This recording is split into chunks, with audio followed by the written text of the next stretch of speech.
without any further ado, I shall pass on to Roel here. Thank you. Thanks, Adam.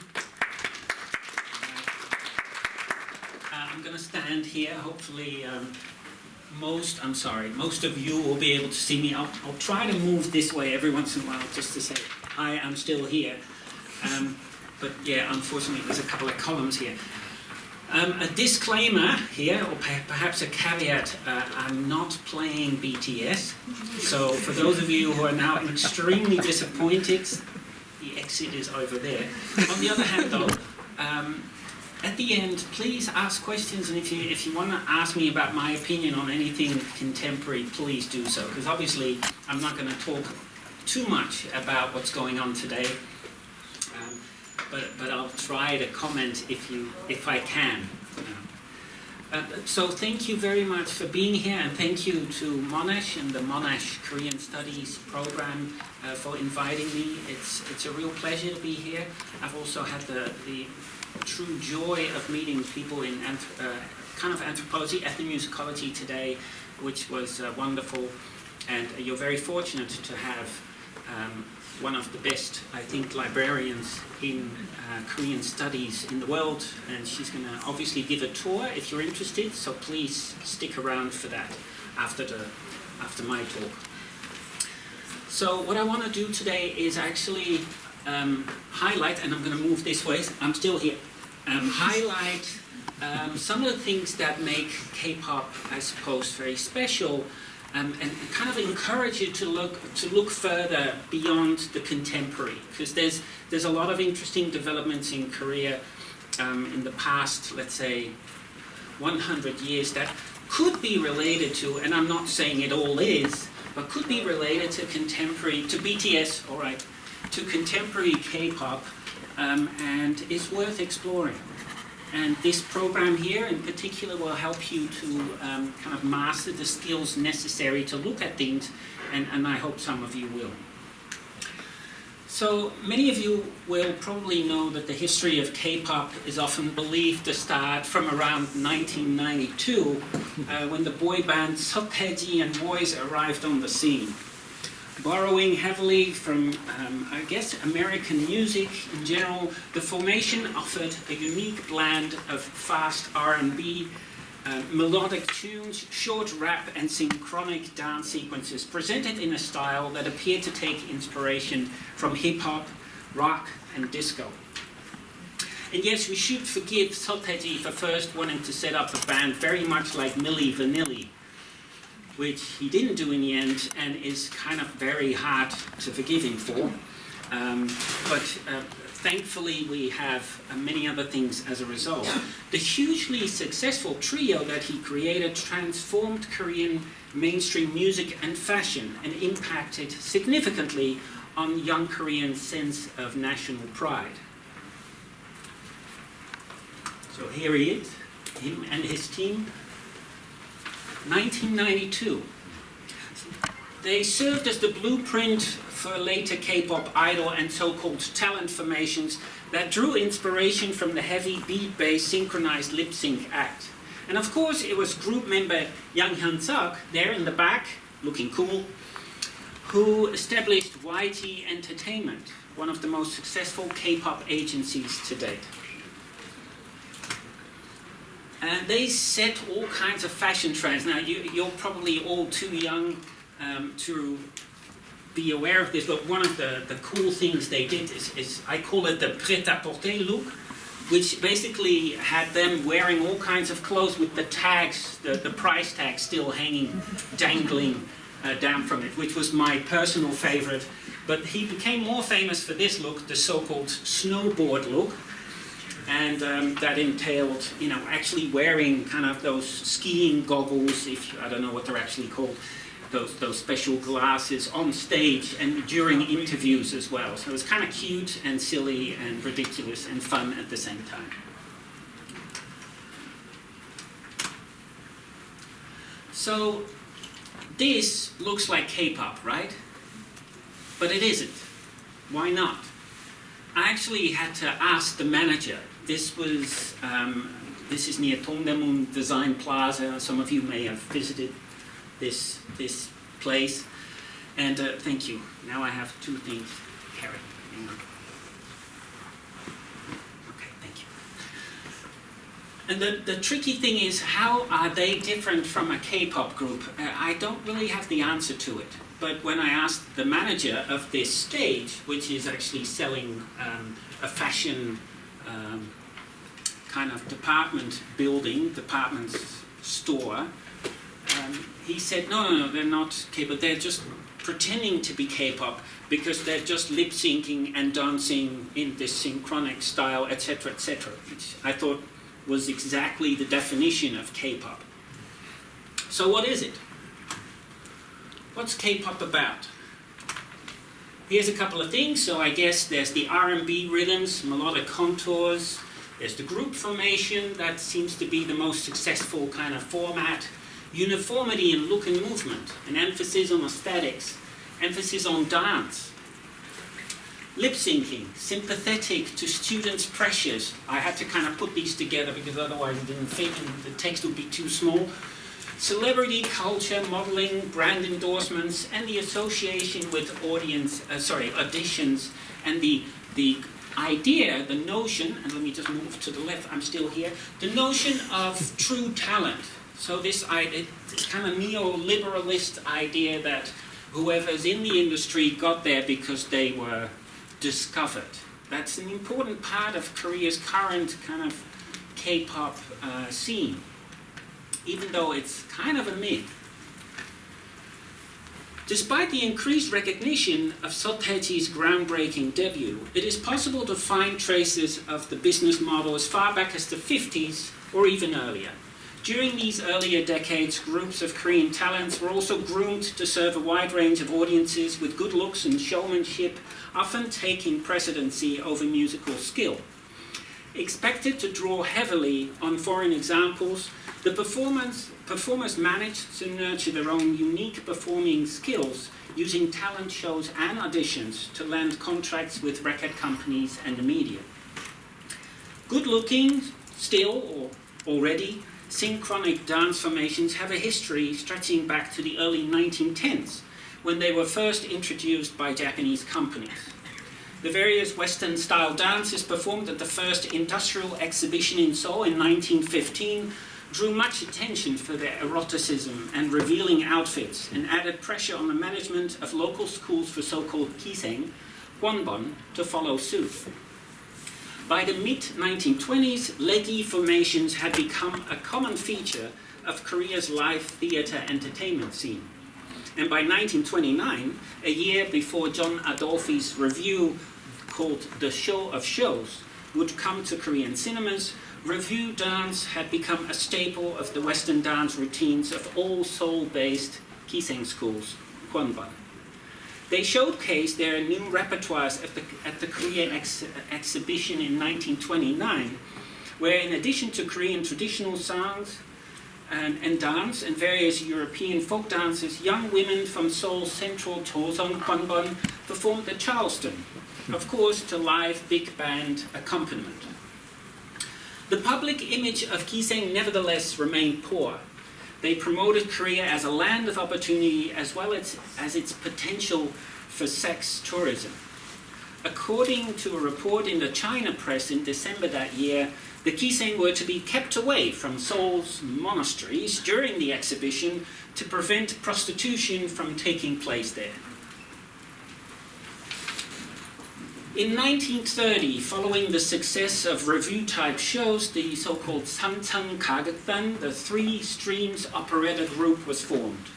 Apart from that, it was inspired by Japan's Takarazuka theatre and offered a type of all-female vaudeville.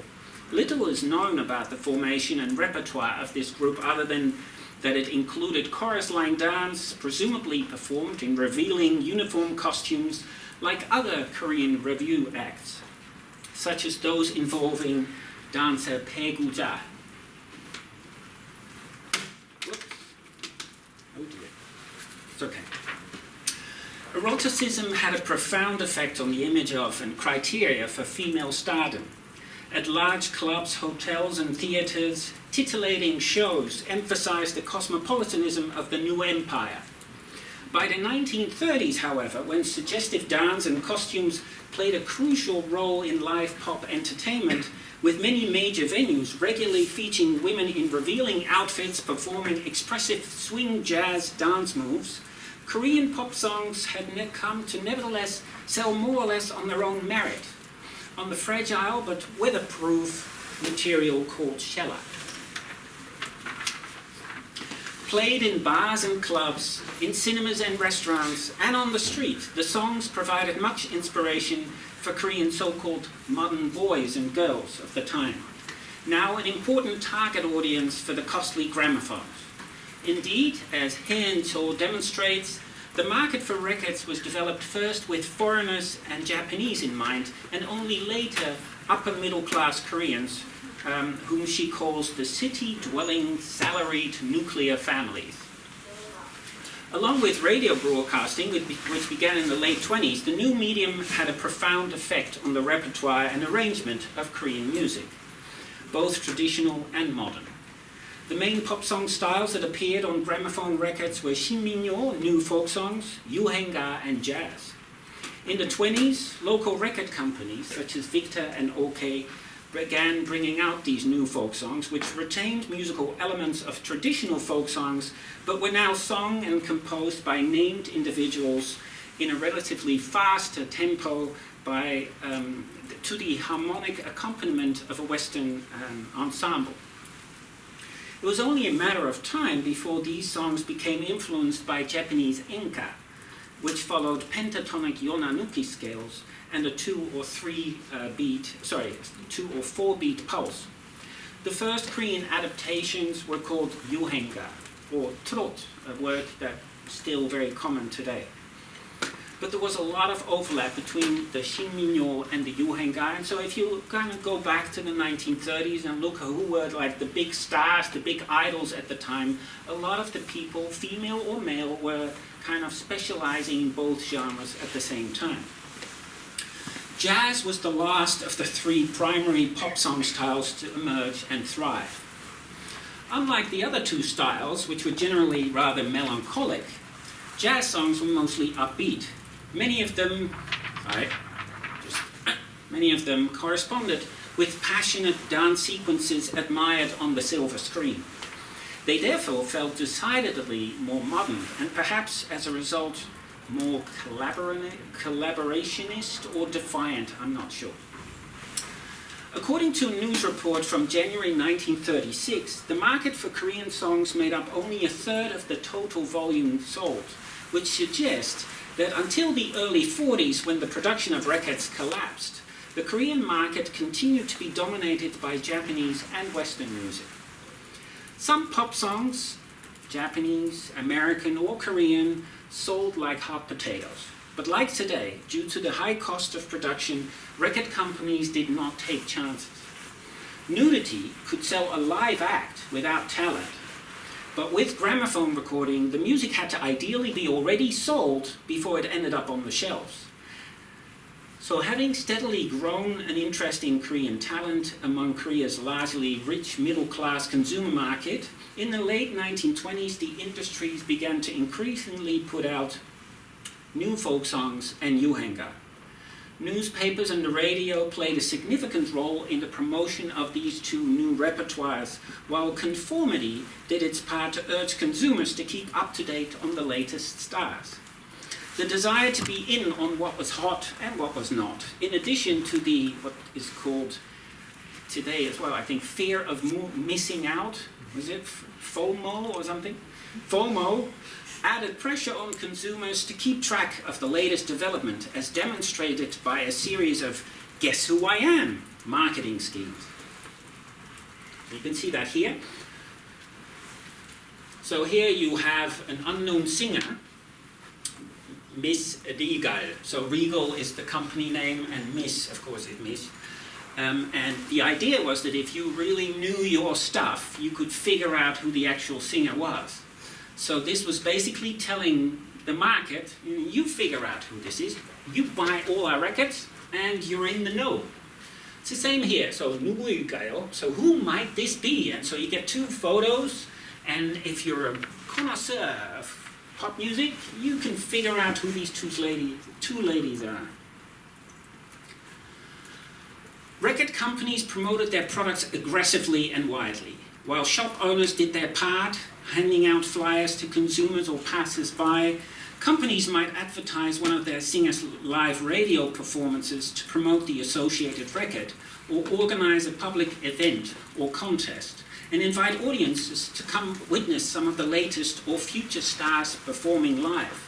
A bit like today, I think. Let me show you. Oh, it's already there. I must have pressed the button by mistake. Anyway, you can see that nowadays, if you look at books of pop music in Korea in the 1930s, it's always black and white. But there were a lot of very colorful posters and flyers, most of which have simply disappeared, burned or been destroyed. And so pictures like these are fairly rare, they're hard to find. So to expand its fan base, OK, the first record company managed by a Korean called Ital, created a traveling variety group featuring its main stars, the so-called Chosun Music Club, or CMC. Considering the club was active mostly in the 1930s, late 1930s and early 40s, when the record industry collapsed due to the Pacific War, its approach somewhat resembles that adopted by K-pop entertainment companies today, right? They're trying to make money, not so much out of selling records per se, but I'm still here, but by selling tickets to live shows. One notable aspect of the record industry around this time is that it's radically different from that really is quite different, is that people still thought that music could kind of destroy young people's minds. Now, when you ask who's the biggest fan of K-pop around the world, it's basically parents saying, me, because, you know, they love this stuff for their kids. It's kind of safe, there's no sex and drugs and violence, and they're actually eager to learn a new language. Parents really are K-pop's biggest fans. Back in the 30s, that wasn't the case. And yet, it's ironic that criticism of the medium took decades to come to the fore, and that when it finally did, due of course in part to the emergence of suitable Korean print media, Koreans had become more involved in the recording processes than ever before. Despite growing criticism of Kiseng's involvement, still because of that association with prostitution, gramophones and the radio provided talented young female entertainers more career opportunities than ever before. Both Koreans and Japanese were fond consumers of Western pop music and pop culture, which they took as the yardstick. Yoon Lee describes the manner in which the Japanese supplanted notions of Western modernity in Korea as filtered modernity.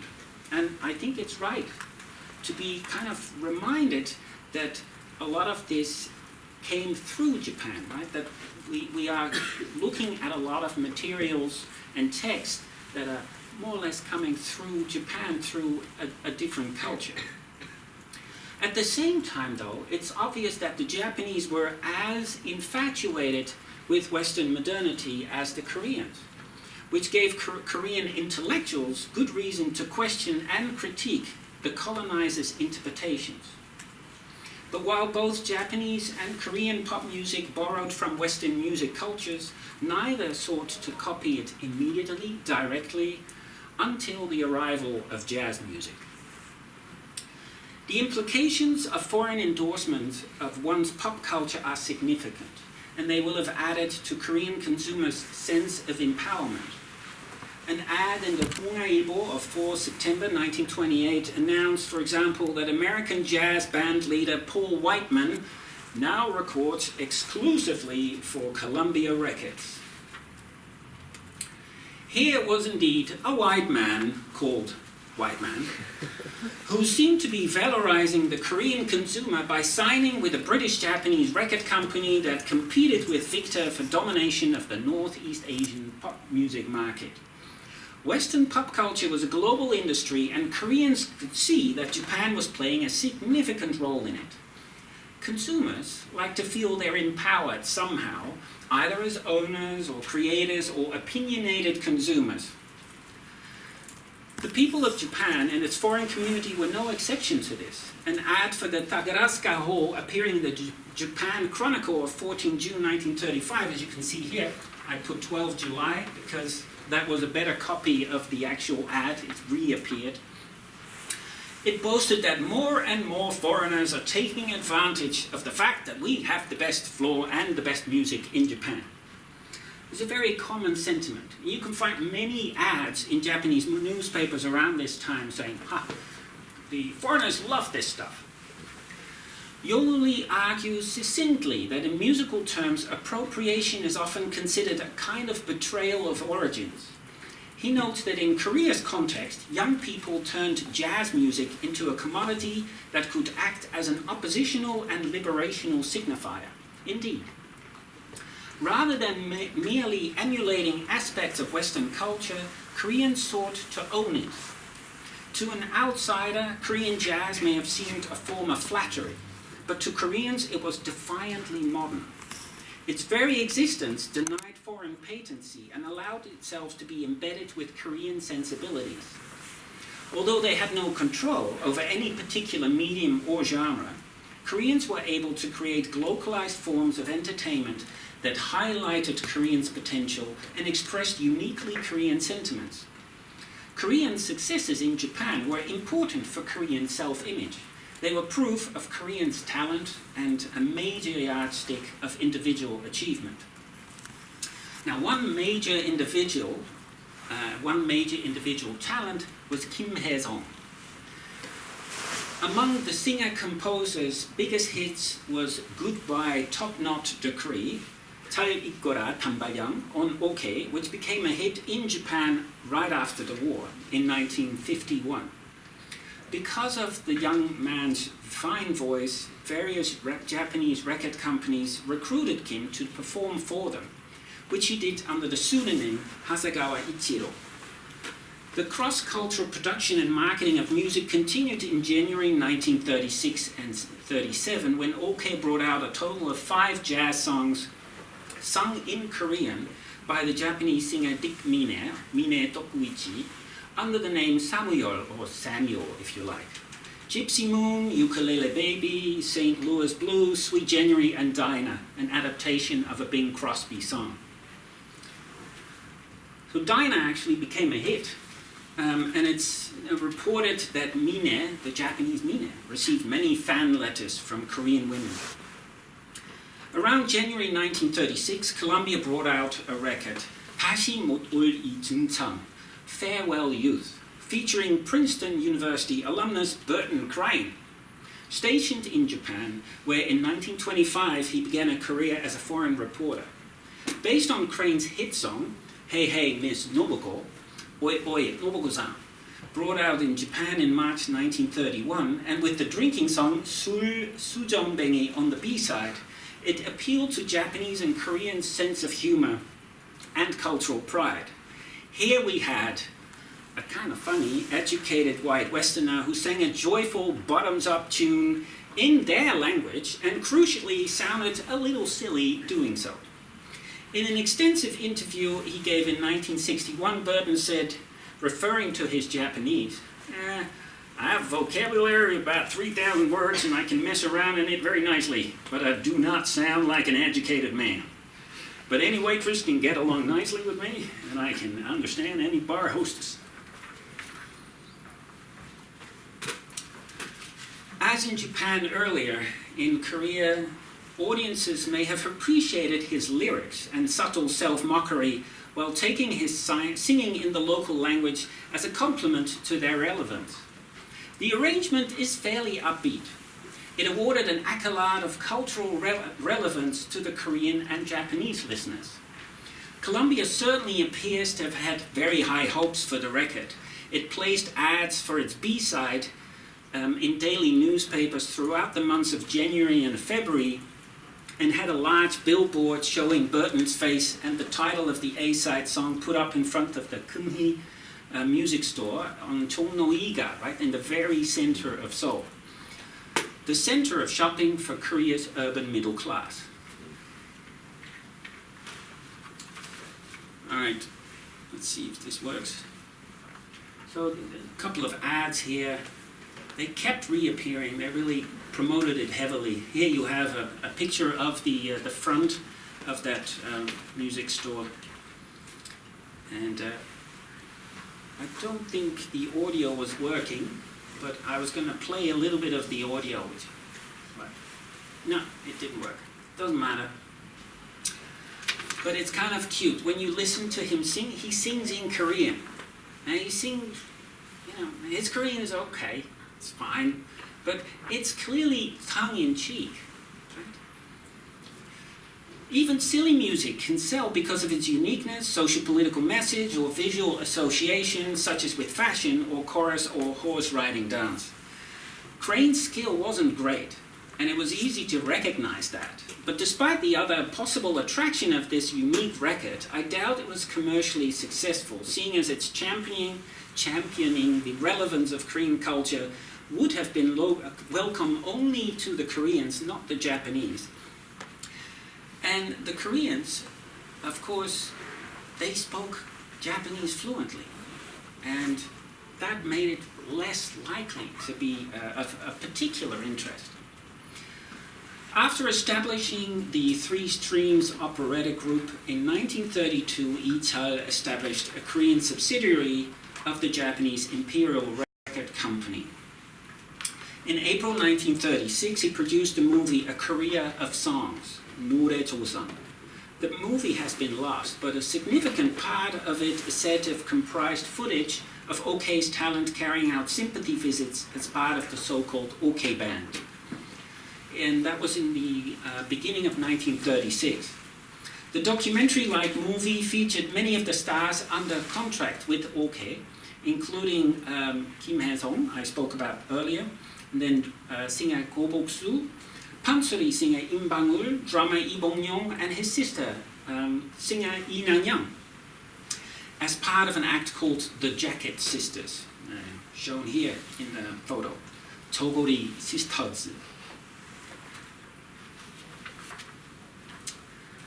The OK Band was eventually expanded and renamed, and then you get that Chosun Music Club. Here you have a photo with the man all dressed uniformly, and it had a lot of success and actually went on tour in Japan, China, and Manchuria.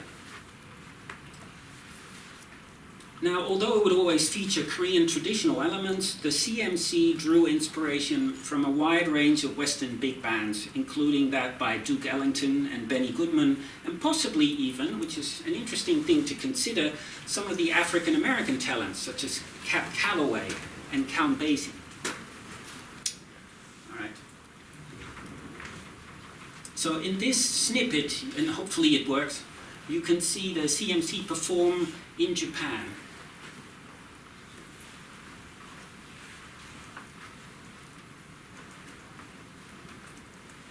I don't hear anything, but there may not be sound yet. Yeah? That's all right. I can skip it.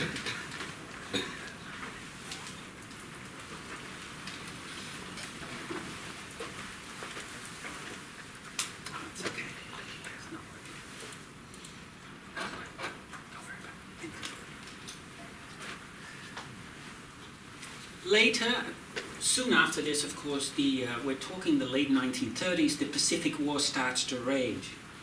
And then the association of jazz music in Korea with the culture of its primary foreign foe led the Japanese authorities to nevertheless ban the genre both in Japan and its colonies. So if you look at the ad, basically it says, jazz is banned. And then you get the Korean War, which is devastating, as you can imagine, for any industry.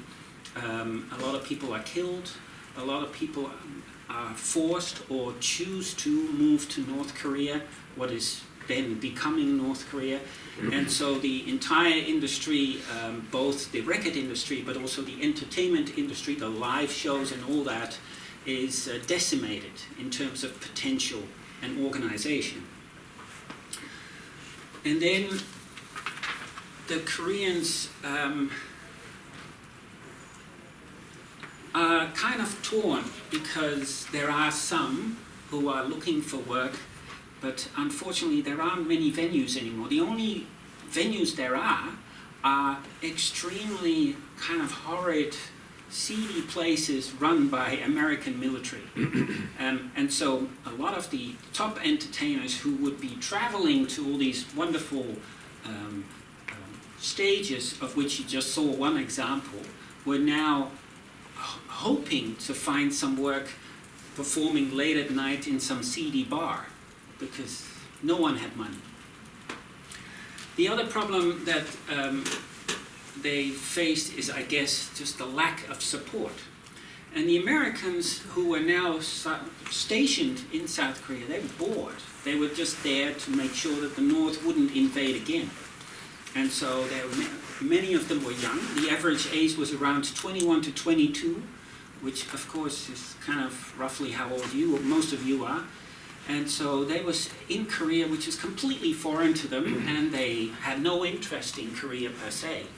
Many of them made friendships with Koreans, but they were looking for entertainment. And so the Americans then set up a whole system of entertainment, but there is more need for it. And so they start to ask around, can anyone play some music? And of course, they're not thinking of the Koreans yet. They're just thinking of the Americans. And then in 1949, in his informal shows manual, Broadway actor and playwright Ted Tiller comes up with a piece of writing that basically proposes female impersonation as an alternative to professional entertainment, most of which was going to Japan instead, to the Americans in Japan. And so they really wanted more. And so he said, maybe you can do this. This is always good, surefire comedy if handled properly, he said. Rather than try for realism or to suggest effeminacy, it is better and funnier to exaggerate incongruities, to let the masculine chest hair show through the deep plunging negligee neckline. This guy must be. To capitalize on the brawny arms, the bulging biceps, the large feet, and the Adam's apples. The bigger, the gawkier the guy you put into a slinky evening gown for your heroine, the louder howls you'll win from your audience. And indeed, 1946, they had already started with this. This is in Korea. Tony Starr, who I was told later hung around Berkeley University, kind of homeless. But that was 10 years ago. I don't know where he is now. Wasn't a good start. So you see that the Americans start to set up a lot of, let's say, amateur entertainment, featuring actually GIs who had some talent before they went to Korea and were then encouraged to also develop that talent and their skill set to be able to entertain larger audiences. But they still needed more, and so then they put out ads and say, if there are Koreans out here who can perform, and of course many Koreans wanted work. So many people put up their hands even though they had no talent whatsoever. They tried their luck, hoping to win a contract to earn some money, and the American military arranged then for an auditioning system on the basis of which all entertainment could be rated. According to a news report from April 1964, the judges would rate the overall quality of the acts based on the following criteria: the positioning of the singers and their fellow band members, the quality of the sound and the clarity of the melody, the pronunciation of English, the softness of the singer's emotional expression, the introduction of popular dance steps, the synergy between the use of costumes and lighting, so not the X-Men, the quality of showmanship, and the overall degree of entertainment.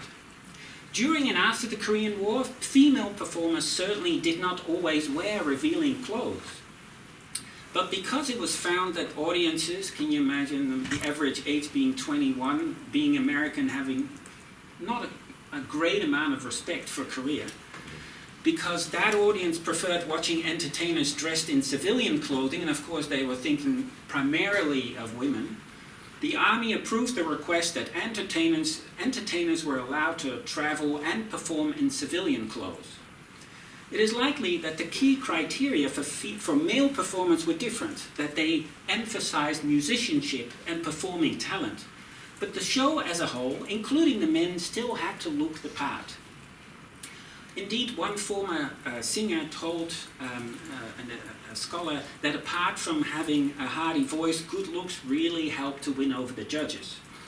And so from roughly the late 1950s, 1957, 1958 onwards, you see that a lot of the entertainment then is regulated, and you get talent agencies with their own portfolio of talent. Sounds familiar?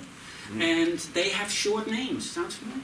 And so they had like their whole kind of a repertoire, a portfolio of talent, and they would go to particular places around South Korea to say, hey, we can offer you this and this and this, but they all had a rating as well. So we can give you, let's say, a double A singer, which was the top, best quality, but they're expensive, or you can have a couple of C's, they're much cheaper, and it's up to you. So I don't know how big your budget is, here is our portfolio, and please give us a ring.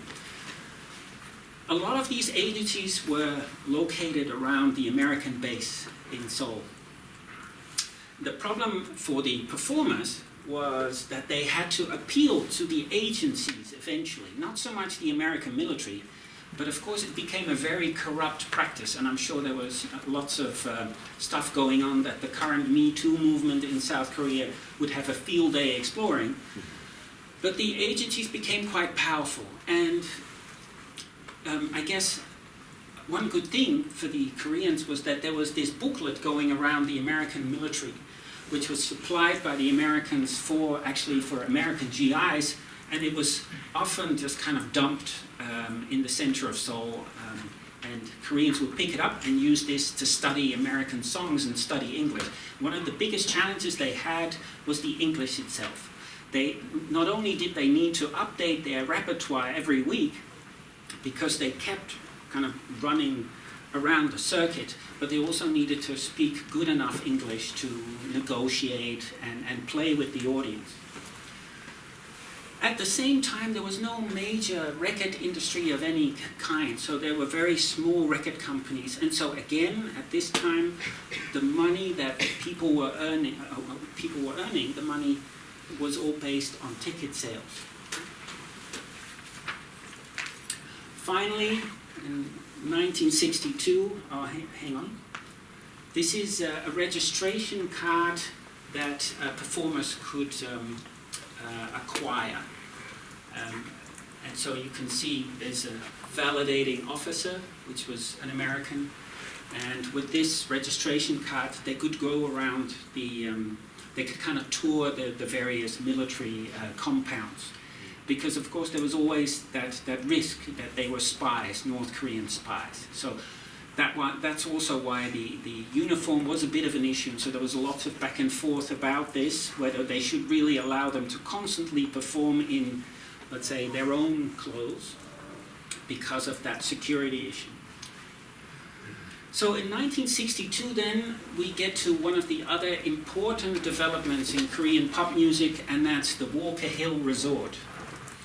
In 1962, it was Louis Armstrong and his band that opened this kind of fancy resort, which was intended for kind of the upper echelons of the American military in Seoul. This is in the very center of Seoul.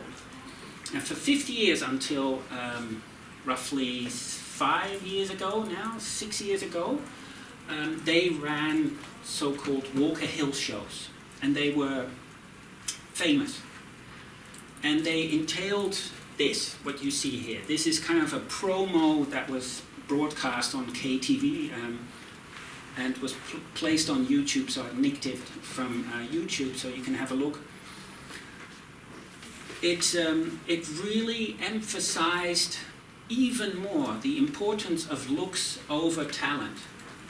And I say that while this is playing because I think you can probably recognize too that I can do this. Oh yes, I've tried. So they're not very good, but they, I guess, look good. This is a team called the Honeybees, and the Walker Hill shows always started with the Honeybees for about 30-40 minutes, and they performed traditional music and lip-synced some Western music. The 30 or so members of the group were required to be exactly 162 centimeters tall and between 18 and 21 years old. And clearly, I think, they didn't have a lot of talent. The interesting thing here is that this was a time when Korea was still very poor, and women of that length, that height, were actually fairly rare. So they weren't really chosen because of any musical talent at all. They were chosen because of how they would look on this very modern stage. So they performed Korean and Western music, and they performed again as a group around Asia. So again, this is like a lip-syncing group traveling around Asia, not really having talent. Sounds familiar? No, I'm not talking about BTS. There is an interesting link here with K-pop, and the link here is technology. So on the one hand, there is an interesting link with the military shows, because they often drew special talents from the American military shows to perform after the so-called Honeybees, so the second part. But there's also an interesting link in that the people who ran the shows, which was very modern, were able to use lighting effect and kind of change the colors of the backgrounds and constantly change the settings very quickly and smoothly. They ended up running K-pop shows in recent years. So there's two guys who were responsible for this, and now they work for the K-pop industry. So that's a kind of an interesting link there. Another interesting link is, do you remember Kim Hae-sung I mentioned? The guy who sang Goodbye Top Knot. And then the one singer who was in that Jacket Sisters group, Lee Nan-young. Well, the two of them kind of got together, and then things happened, and they had a lot of kids. And 3 of the kids were an act of their own, the Kim sisters. The Kim sisters were also invited to come because they became huge. They were called the Korean Andrew sisters. They were invited to perform in the second part on a few occasions. And they did so twice. And the funny thing about the Kim sisters performing in Korea after they moved out and made it big in the US, and they really did make it big, is that when they first came, they called it a farewell concert, which doesn't sound so funny if you realize this is May 1970. They're actually coming back to do the farewell concert, but the weird thing is that when they come again, 10 years later, they still call it farewell concert, which is kind of cute. It's like they really couldn't let go of these 3 women. And so they are the offspring of these 2 very important colonial period singers, songwriters. And they end up then working for the Walker Hill. The oldest of the 3 sisters, this lady, Soo Kyung. Soo Kim was at some point approached by a lady who had made a big name for herself by dancing along with Louis Armstrong when that opening happened in 1962. And she had then gone on to kind of set up her own little group of all-female kind of idols. And she called herself and her 3 other members the Korean Kittens. And Yoon Po-ki, as she was called, asked her, it's like, how do you make it big in the US? And Sue felt, I don't think you can, because the Kim sisters were actually very talented. They played, each of the members played about 10 to 15 different instruments and could sing. Whereas the Korean Kittens, a typical kind of K-pop act, was very good at performing, but wasn't very good at singing, and they didn't play any instruments at all. And so, what you have then, here they are. This is Yoon Po-ki. They performed during the Vietnam War as well for the Koreans and the Americans. So what you then have is uniformity. You have performing basically for tickets for a long time. You see talent agencies coming up. I guess you can say Ital, with his OK record label, was kind of a talent agent who then brought stars together and traveled around Manchuria and Japan. You could talk about the late 1950s and early 60s, when near the American base you have all these talent agencies. The use of English, which is kind of different, right? But the use of English to kind of keep up, that's different these days. Then you do have the good looks, a real emphasis on good looks always, and kind of performing talent as opposed to being kind of stand-alone good singer. And then there is that the selling of Korean interpretations of Western music. There was always a mixture. You saw that with with Ital and his CMC and the OK band. They always had Korean elements, which was of course to show the Japanese that yes, we are still the cute Koreans, the more ethnically traditional Koreans. Then you see that coming back also with the Walker Hill shows, where they always perform traditional music as well to say, hey, we're still kind of special. We can't really emulate the American styles, and so we show you something that perhaps we can take more ownership of. And I think those roughly six elements kind of bring us back to the Wonder Girls. And there are therefore elements that have quite a history and elements that perhaps are different today. And I mentioned one of them, and that's the language. One of the most wonderful things about K-pop today is that it still uses Korean. They haven't made any adjustment there. It's almost as if they intentionally don't want to go back there again. But other elements, such as the uniformity, the emphasis on looks, they have quite a history. So I'll leave it there. Thank you.